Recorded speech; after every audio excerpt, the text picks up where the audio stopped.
happened to your friend? You think he was murdered? I think he was given they both had fast-moving cancer. And that's a typical process that the agency uses overseas when they want to get rid of somebody. I'm aware of that. Most people are not aware of that. But do you know that to be true, that is a... I can't prove it. No, but do you know that... I know they both died suddenly. The U.S. government has the technology to... Oh, absolutely. Infect people with fast-moving cancer. Absolutely. Yeah. As they do with the, in 1997, I did the first hearing on asymmetric threats. I was the chairman of the research committee, and I focused on 4 threats. And you can read about them. The first threat was the use of drones, which nobody was using then. The second was cyber attacks, which is now a big deal. The third was EMP. People don't even know what EMP is. I was the leader of that. I wrote the EMP legislation. And the fourth was cognitive warfare. People don't understand cognitive warfare. And today our intelligence agencies trying to pretend they don't know what it is. Like, oh, we don't know what that is. Because the Russians have used it, and the Chinese, they call it Havana syndrome. Right. We know what it is. The directed energy weapons. Directed energy weapons. I had a hearing this week in Homeland Security, and this hasn't even become very mainstream yet, but it was about different foreign adversaries using direct energy weapons against U.S. citizens that completely incapacitate citizens of the United States. You guys might have heard of it, called Havana syndrome. And then we went down to the SCIF, and we got a classified briefing from some of the people on the panel, and it was one of the most... I'm a former Navy SEAL, so I've traveled around the world and hunted bad guys for a long time. But I can tell you this, when I went down to that SCIF, it was one of the most terrifying briefs that I've ever been a part of, okay? This is how brazen our enemies are becoming because of how foolish, corrupt, incompetent, and I would actually say wicked we have become. In the 90s, up to 40% of the Air Force equipment budget was classified. In other words, it was black. It was so black that nobody knew what it was. 40% of the equipment budget in the Air Force is billions and billions of dollars. When you look at advanced research in terms of how it comes forward, usually what comes out in the public is about 20 years behind where we're at. When you look at all of the history of the United States and the way in which we built our security and military apparatus, including every other nation, that's how they operate. We compartmentalize, we separate deliberately, we break it down into small components, which is very expensive and results in a lot of duplication. But at the end of the day, you get something that is really well hidden. What we learn about the human body and brain when it has weapons applications and the research is funded by the military, don't think it's being done for medical science. The military in our country doesn't fund medical research. That's somebody else, unless it has a specific weapons application or specific use within the Veterans Administration. And Veterans Administration is often used to test new ideas, to test new concepts. So our servicemen get the experiment of war and then get the experiment after the fact. Even in the MK Ultra releases of information in the 19s, from the 60s and the early 70s, over 4,000 men and women that they admit in the U.S. military were used as experimental subjects without fully informed consent. What's the CIA's most disturbing experiment? They had a experiment that they did in Canada, and I am never... So many times people are like, oh, well, you must know all about this MK Ultra project. I care about the techniques and the methods and the protocols and stuff that were a result of MK Ultra. But they did this thing in Canada, and I can't remember the guy's name, but they took people coming in for just normal appointments, like I have postpartum depression or I have anxiety, and they would against their will do this thing called psychic driving. It had nothing to do with being psychic. It just meant psychic of the mind. And they would give them massive, prolonged doses of LSD. And in some cases, tape their eyes open like Clockwork Orange and play these videos in front of their face all the time. And they thought it was going to reprogram their brain somehow. But what happened was a lot of the people had to learn how to walk again. They couldn't control their bladder. They had to learn how to control their urine and stuff like that again. Some of them lost 30, 40 years of memories from their life. And these were people who checked into a clinic for anxiety and this was funded by MK Ultra, and it was in Canada. And it's so well known and it's so open that even the Canadian government paid the people's families who just got wrecked because of this thing. And the other thing they did, and there's so much mind warfare stuff that we could go into, but they did this thing called Project Midnight Climax in a brothel. And these Johns would come in they're like, well, I'm going to spend the night with this hooker. They take them up, the hookers take them up to a hotel room. They drug these dudes with high doses of LSD. And there are mirrors in these hotel rooms with dudes watching. Like behind a mirror in the hotel room, there's scientists watching this stuff and watching what takes place. That is the most bizarre and weird thing I've ever even heard of. They could experiment with LSD on a lot of people. And they did it with soldiers, and the British Royal Air Force did this with, or British Army did this with LSD. And LSD was just like the rave of the time, because the CIA thought it might be this miracle mind control drug, because these videos were coming back from the Korean War of these Americans getting brainwashed and stuff. So they're like, there is something happening to these Americans that we don't have the technology to do. So it was a psychological arms race, or so we thought it was. It was just basic stuff. It was like very basic brainwashing stuff. What were the results of that midnight? Nobody knows. No? Nobody knows. Yeah, I think it was just studying the effects of LSD and the effects of what they call interrogative suggestibility. So, can I make you confess to stuff? Can I get intelligence out of you if you're a captured asset of some kind? And I don't think they published anything afterwards, like some after-action report or anything. Secretary of Energy O'Leary under the Clinton administration said over 500,000 Americans have been used in human experiments over 4 decades, mind control and other experiments, without their informed consent. 500,000 people they admit to, and no one's been put on trial for that. No one's been held accountable for that. I think most Americans find that highly objectionable, that no one's been held accountable for invading the very essence of who they are as human beings. That's the problem. It's been going on 40 years. It continues to today under the guise of increased security for what? If you don't have freedom of thought foundationally, what the heck are we securing and for whom? This is really where the science of mind effects has gone over the last several decades, to that kind of precision, using any electromagnetic carrier. In fact, there's a great article produced by the U.S. Army War College. It was in their quarterly perimeters back, I think it was 98, winter of 98 or 99. But the article is easy to find. It's called The Mind Has No Firewalls, which is a reiteration of a Russian military journal talking about all the different ways, and essentially any electromagnetic carrier, whether it's the internet, television, radio, or these larger systems like HAARP, or something more directional, oriented towards an individual, can alter mental states, behaviors, even planning particular thoughts or ideas within the consciousness of individuals.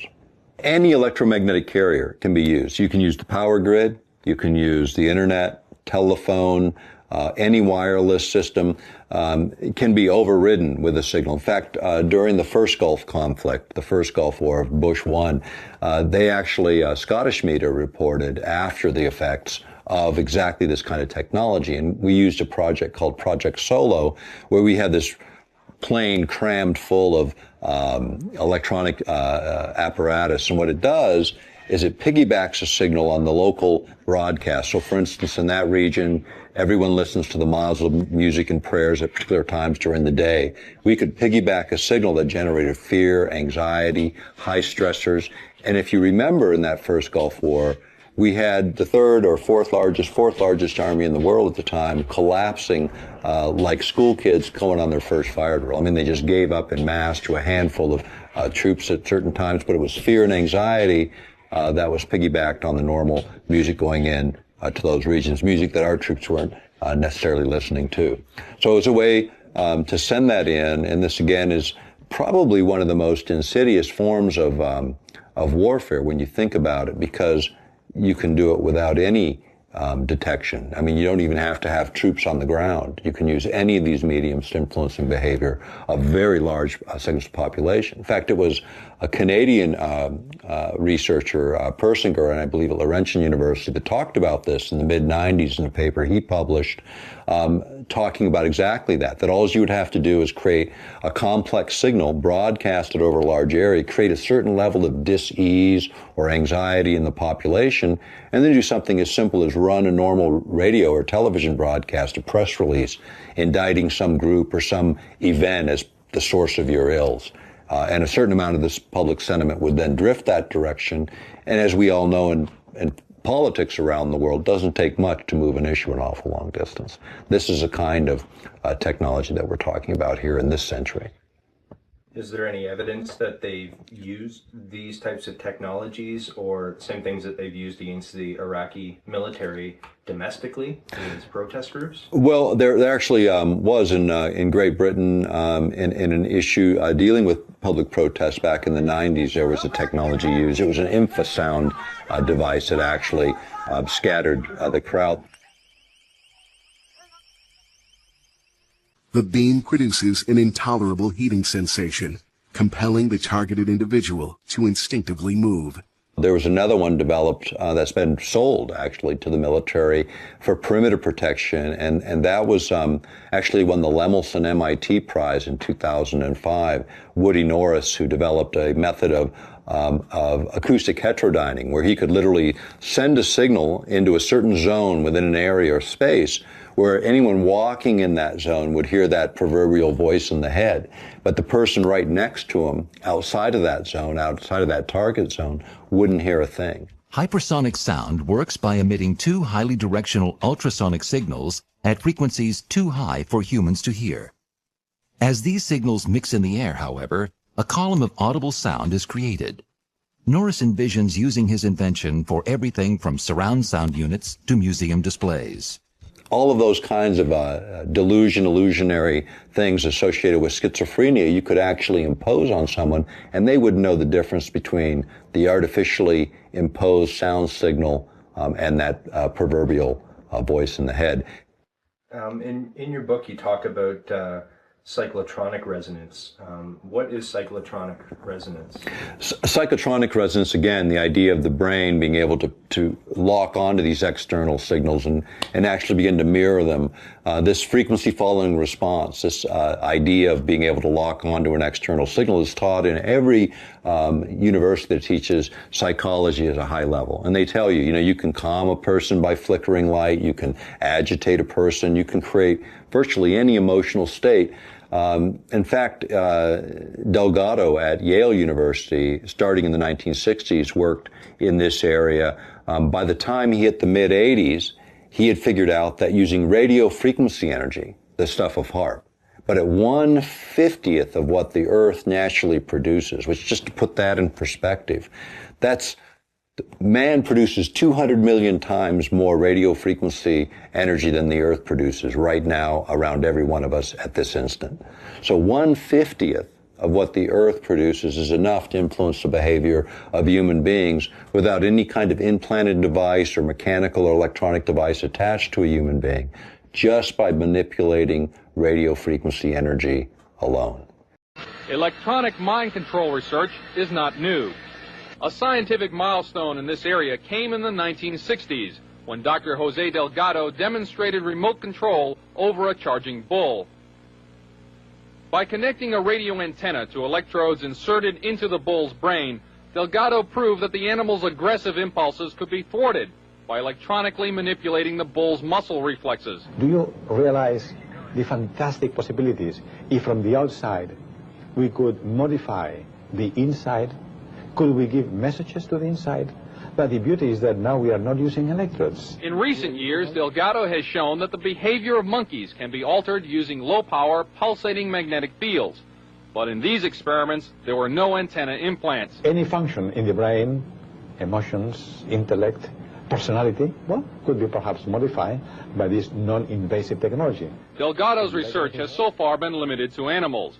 Where we've gone from there are great leaps. And when you look at where the research initiatives are being funded by DARPA and others, it's surrounding better ways to get higher and higher resolution. And if you think about it from the standpoint of computer power and the ability to take a signal and manipulate that signal, just look at the last 30 years in terms of what's happened with computing.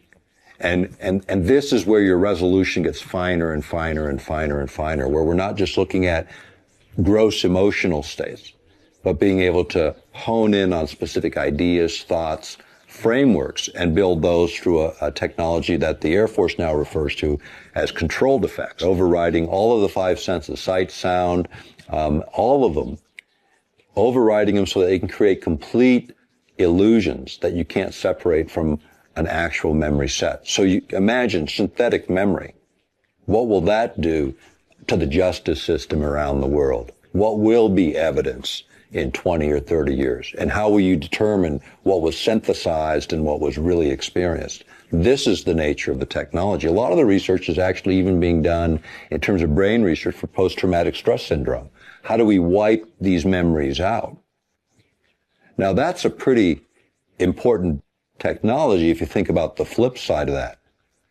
Why would you want to? And what else would you wipe out? And what else could you do with that? And who will do it, and who will determine what goes in your brain, what stays in your brain? And is this the purview of governments? Is this what governments should do?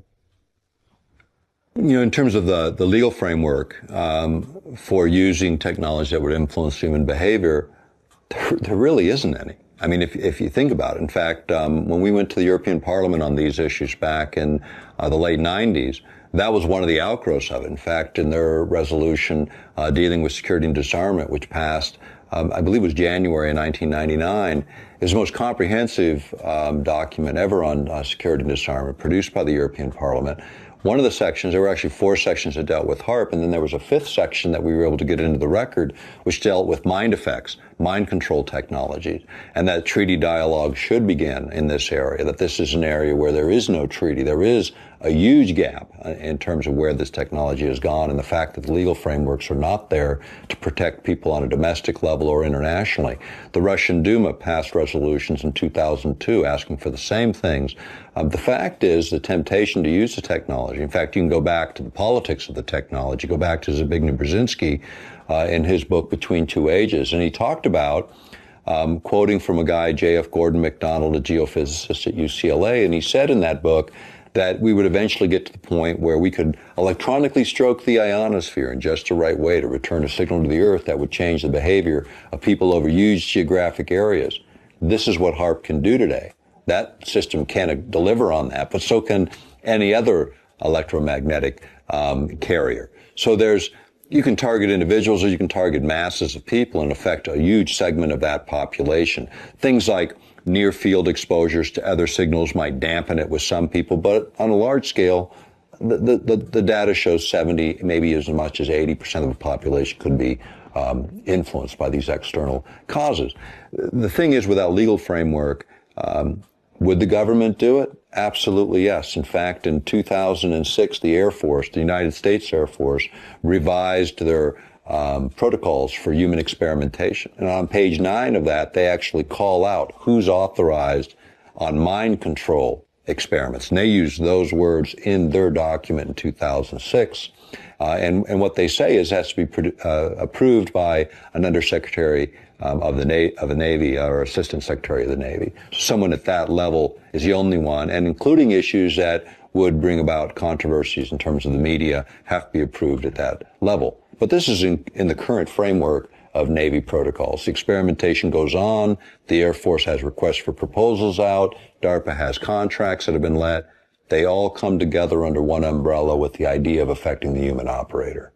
Advances in artificial intelligence are leading to medical breakthroughs once thought impossible, including devices that can actually read minds and alter our brains to help treat conditions like anxiety, Alzheimer's. But that technology raises privacy concerns. That's why Colorado passed a first-of-its-kind law aimed at ensuring our private thoughts remain private. Are earpods that can pick up brainwave activity and tell whether or not a person is paying attention or their mind is wandering. Okay, well, you might think, fine. But even if we can tell whether a person is paying attention or their mind is wandering. You can't tell what they're paying attention to. You would be wrong. Who has access to this technology? You know, Karen, everyone, believe it or not. You can buy devices on the internet right now that can, to varying degrees, decode your brain waves. And the technology being developed by the likes of Elon Musk, Apple, Meta, and OpenAI can change, enhance, and control your thoughts, emotions, even your memories. It's the dawn of a new era filled with promise and peril. If the at-home devices are impressive, those being used in the lab are even more so. Our brainwaves are like encrypted signals, and using artificial intelligence, researchers have cracked the code, identifying frequencies for specific words to turn thought to text. That I just think it, and AI knows what I'm thinking. Yes. Because of the pattern of my brainwave. Yes. But with the benefits come risks. It is some of the most sensitive data that you could possibly share with anyone. Data insurance companies could use to discriminate, law enforcement to interrogate, and advertisers to manipulate. Government, too, could get into our heads and potentially alter our thoughts, emotions, and memories as the technology advances. Nobody wants to live in a world where some of these misuses or abuses exist. While medical research facilities are subject to privacy laws, private companies that are amassing large caches of brain data are not. And based on a study by the Neural Rights Foundation, 2/3 of them are already sharing or selling the data with third parties. The vast majority of them also don't disclose where the data is stored, how long they keep it, who has access to it, and what happens if there's a security breach. Which is why Pazowski, medical director of the foundation, led the passage of a first-in-the-nation law in Colorado that includes biological or brain data in the State Privacy Act, similar to fingerprints. And Sean, we're also wondering, can any of these devices actually control a person's thoughts? They have been used to control the thoughts of mice in a lab. All right, so much to take in. Sean, thank you for that report. What do you think? Is it a future you're ready for? You may be surprised to learn that it's a future that has already arrived. Everything in that video that you just saw is based on technology that is already here today. Artificial intelligence has enabled advances in decoding brain activity in ways that we never before thought possible. Sensors that can pick up your brainwave activity, earbuds, headphones, tiny tattoos that you can wear behind your ear. We can pick up emotional states like, are you happy or sad or angry? We can pick up and decode faces that you're seeing in your mind. Simple shapes, numbers, your PIN number to your bank account. It's not just your brain activity here that we can pick up. We can also pick up your brain activity in different places, like as your neurons fire from your brain down your arm and send signals to your hand to tell you how to type, move. All of that can be decoded through electromyography, and that's what you're seeing here is a device now in the form of a simple wearable watch that can pick up that activity. And in one of the pivotal acquisitions of the field, Meta acquired this company, Control Labs, in 2019, because major tech companies are investing in helping to make these devices universally applicable as the way in which we interact with the rest of our technology. These earpods, much like the video you watched earlier, are earpods that can pick up brainwave activity and tell whether or not a person is paying attention or their mind is wandering. Okay, well, you might think, fine, but even if we can tell whether a person is paying attention or their mind is wandering, you can't tell what they're paying attention to. You would be wrong. This is why it becomes so important to understand the novelty and the viability of neuroscience is being leveraged as weapons. We then have the use of nanoparticulate agents, aerosolizable nanomaterials that can be breathed in and disrupt blood flow or neurological network activity, that can be used as an in-close weapon, or perhaps that can be used as a more broad weapon of disruption and or destruction.